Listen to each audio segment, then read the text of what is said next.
The series we're starting is called When God, When. And it goes to that whole issue of how things just take so long sometimes to happen when it comes to God's promises and God's purpose in our life. And what I'm speaking to specifically this morning at the beginning of the series is understanding God's timing for your life. Understanding God's timing for your life. And we're going to be based around a story out of Abraham and Sarah's life. And you can read that in the book of Genesis. It's a great story. And it's a story of God giving extraordinary promises. But it takes a long time for those promises to come to pass. And we're going to pick up a reading out of Genesis 15 and verse 1. And it says this, and after these things, I love that phrase, after these things. And I want you to think for a moment, what are the things that are going on in your life? After these things, the word of the Lord came to Abraham in a vision. Fear not, Abram, I am your shield, and your reward shall be very great. And we're going to ask ourselves the question, what are some of the things that have been going on in Abraham's life? Well, 10 years earlier, he had left Ur of the Chaldees, started moving towards the promised land, responding by faith to God's promise. God had promised him a son, and he was on the way in this journey. The second thing, he had just rescued Lot from the equivalent of a superpower, a coalition of kings that had swept through that region, capturing people. And with 318 trained men, Abram had done something extraordinary with God's help, delivering Lot, sending these kings back. And perhaps he's sitting in his tent wondering if they're going to come back, whether he's still safe. Hence God's promise, I'm your shield, I'll protect you. And he is now really kind of ticked off with God, if I can put it that way. Because God says, I'm with you, I'll protect you, I'll reward you. And listen to what Abram says, because this is the overflow of his heart. Abram replied, O sovereign Lord, what good are your blessings when I don't even have a son? He's saying, God, I know you're looking after me. I know you're protecting me. I don't really care about the reward. What about the promise? It was 10 years ago and nothing's happened. I've done my part. Sarah's done her part, but nothing's happening. And literally he's saying, when God, when will this happen? And I know you can empathize with that. I know there are things in your heart, in your life right now where you're going, when God, when? You promised me this, I believe for this, when's it going to happen? And what Abraham is in the middle of that is helpful to us is understanding that God gives promises, then there's a process, and then comes the provision or the blessing. You see, God gives us incredible promises, leads us through challenging processes, and then brings us into an abundant provision. I want to just say that again. God gives us incredible promises, leads us through challenging processes or circumstances, and brings us to abundant provision. And the time between the promise and the provision, the process equals time. Process takes time as God prepares you, equips you for the blessing, stretches you, makes you ready for what he's about to do. And if we dismiss the process, give up on the process, we lose the promise.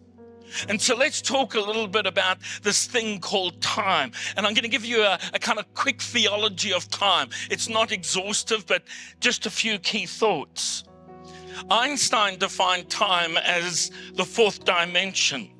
God, however, adds another dimension, his time. So there's time, and then there's another dimension that God lives out of. It's his time, God's time for things. And it's not controlled by latitude, longitude, altitude. And God's time is unhindered by clocks and calendars. And it's frustrating for us. God, I know you inhabit eternity, but I've only got so much time. See, God lives in a totally different dimension, this fifth dimension. Isaiah declares this in Isaiah 57 and verse 15. He says, God is the one who is high and lifted up, and catch this, who inhabits eternity. Our minds cannot even fathom eternity.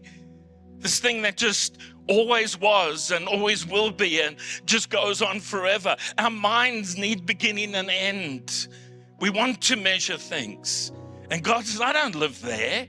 I inhabit eternity, and whose name is holy.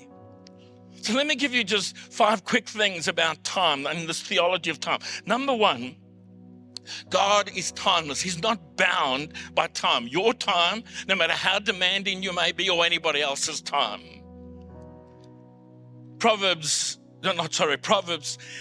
Psalm 19 verse 2 says, before the mountains were brought forth. To us, mountains are the most permanent thing. We think of Everest, this immovable thing, even though we know it's not totally immovable.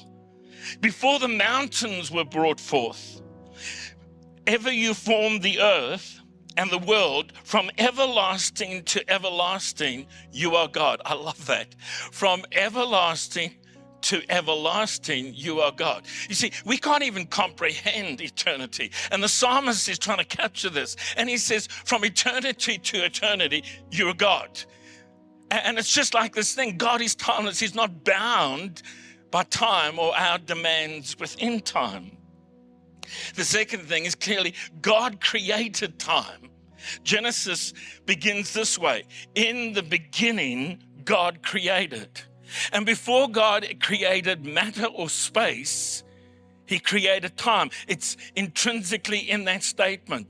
Eternity has no beginning. It has no end. But God creates time. And so there's a beginning for us. In the beginning, there's the creation of time. It marks the very first moment of time. The third thing is that God created time for one primary purpose. He does a whole lot of things with this thing that he's created, this thing called time, but it's for one primary purpose, and it's so that he might have a relationship with us, so that he might have a relationship with you. And if you don't have a relationship with Jesus, you can reach out right now where you are. And at the end of the service, I'm going to lead you in a prayer that will help you establish a relationship with Jesus, the eternal God. But Galatians 4 and verse 4 to 5 says, but when the fullness of time had come, God sent forth his son to redeem those who are under the law, so that we might receive adoption as sons, as daughters. I want you to catch this. This statement says this is the primary purpose why God created time.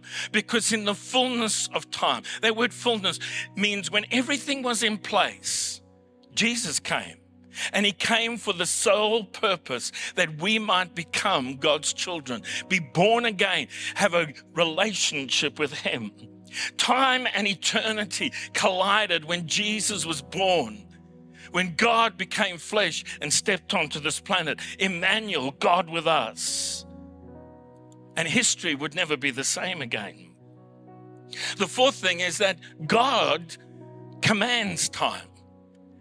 And he can shift it. There's stories in the Bible, I'm not going to go into now, where he turns back the clock a certain number of hours in order to confirm a promise to somebody. Then he lives outside of time, but he works within time in order to work in our lives. His time, as it were, is that fifth dimension.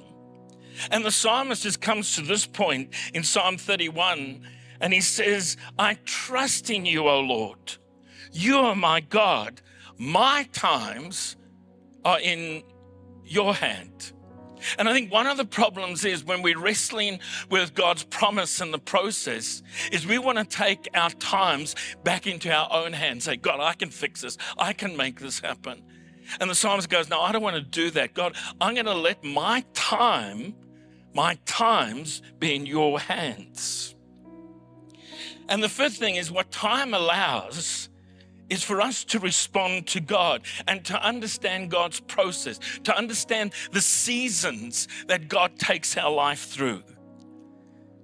Ecclesiastes chapter 3 and verse 1 and then verse 11 says this, For everything there is a season and a time for every matter under heaven.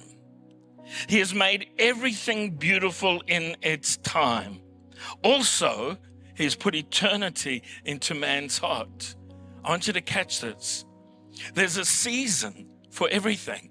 God is a God of seasons. He established it in nature, in creation, but it's also a part of our lives. And those seasons are part of the process where God moves us from promise to provision, from promise to blessing. But the seasons we go through are where God grows us and stretches us. And we don't like all of the seasons of our lives.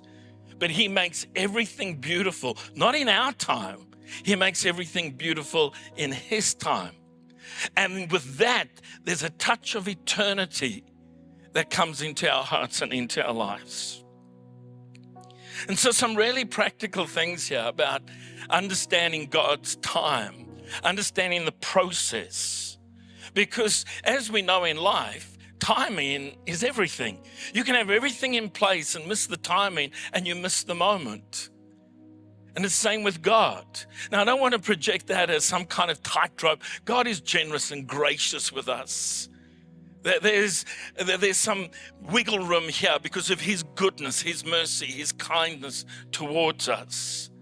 But if you allow impatience to rule your heart and seek to bypass God's timing, it doesn't work out well.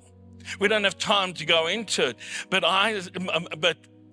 Abram and Sarah try to help God out and produced Isaac. Genesis chapter 16. And you can see the pain and the chaos. God still brought blessing out of that and even spoke a blessing over Ishmael. But it wasn't God's plan. It wasn't God's timing.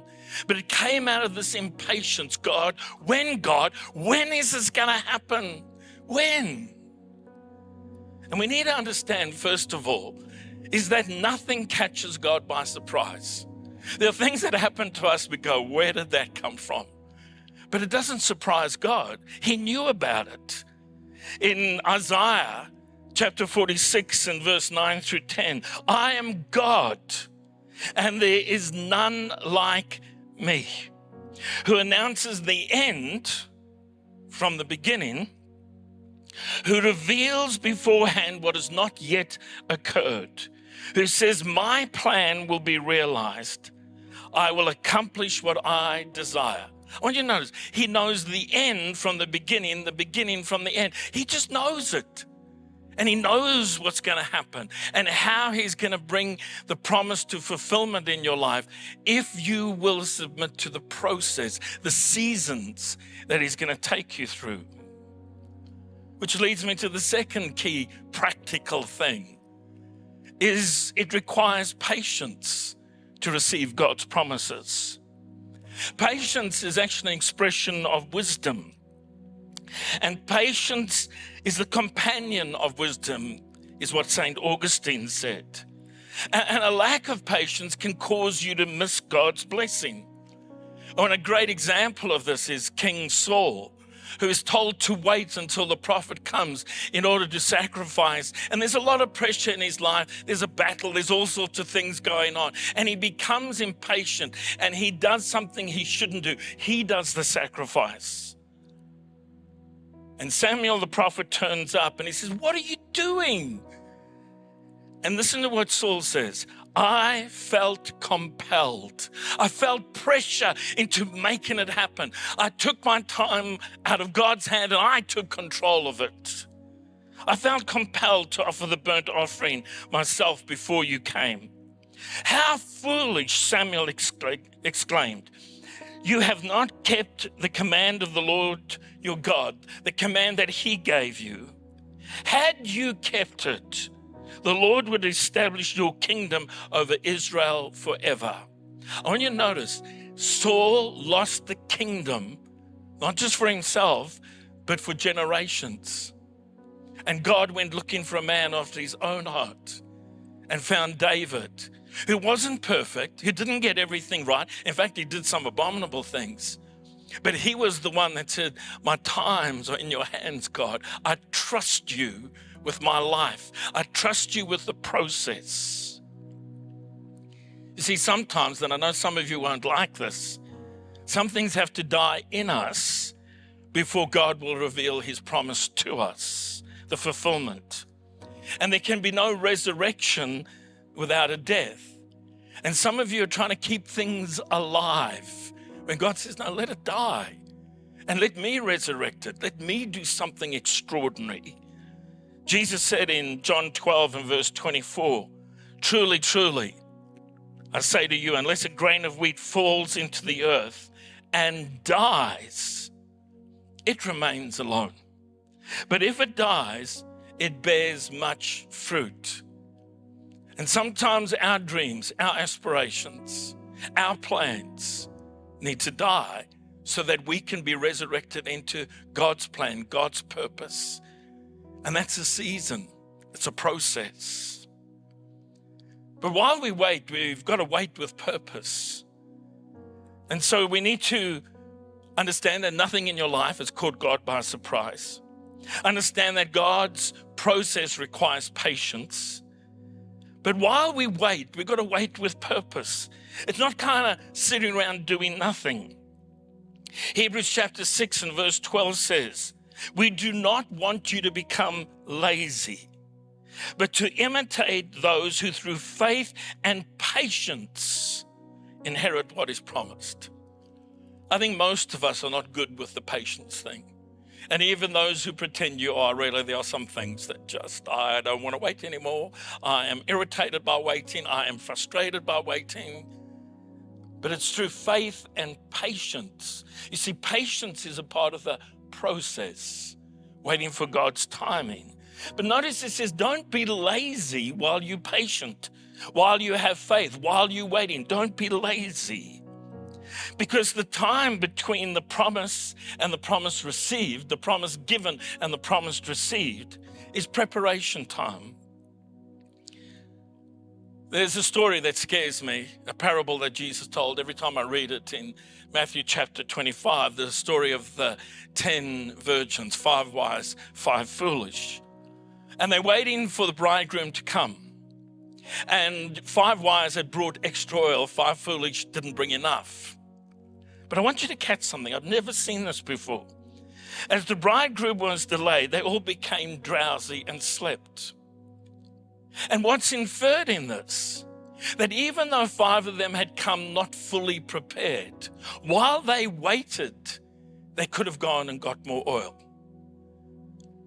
And it's kind of that their laziness in waiting is what really undid them. Yeah, we can say there was a lack of preparation in them coming to that moment, but they actually had time in the waiting to prepare for the moment.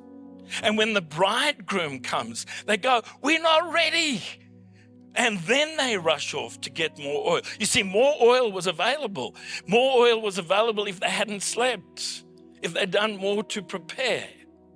And when they finally get more oil, there's these scary words, and the door was shut. See, if we're lazy in our waiting, there are things we can do to prepare ourselves for the moment and the promise and the fulfillment. And you need to pray and say, God, what are those things that I can do to prepare myself for that moment? It might be Bible college. It might be studying something else. It might be getting more experience. It might be volunteering. I'm not just even talking about volunteering within church. I'm talking about in another thing that gives you some experience in the area where God is calling you or where you feel you're being led to. Don't be lazy in your waiting, because if you miss the opportunity, the door is shut, the moment is gone. But we're talking about finding the right time, the right time. Just because it doesn't happen today doesn't mean it won't happen. Because remember, there's an incredible statement in Ecclesiastes 3:11. He has made everything beautiful in its time, in his time. God's time is not our time. but it is the right time. And some of you need to really get a hold of that this morning. You're frustrated with God's time. Maybe you've even created an Ishmael, as it were. But God's time, and God will redeem the mistakes. He will turn them around. There's an incredible thing that actually Abraham and Sarah had to wait 25 years. 25 years of process from when the promise was given to when the promise was received. And I don't have time for all of this, but I'm just going to throw this out there. Genesis 21 records the birth of Isaac 25 years after the promise was given to Abram and Sarah. It also records the moment when Hagar and Ishmael depart. That attempt for Abram and Sarah to solve the problem of God's timing out of their frustration. And it's at that point where Abram gets the first piece of the promised land. King Abimelech allows him to keep the well at Beersheba. And in that one chapter, 3 extraordinary things happen, where finally Abram and Sarah are now living in God's perfect timing for their lives. The son has come. The problem child, and I again affirm that God spoke blessing over Hagar and Ishmael. He didn't write them off. But it was their effort to solve the promise. They depart, and he gets a piece of the land that he'd left the Chaldees for. And in that moment, as if Abraham and Sarah finally understand this God who inhabits eternity, who's created time and reaches into it in order to bring things to pass in our lives, establish and build relationship with us.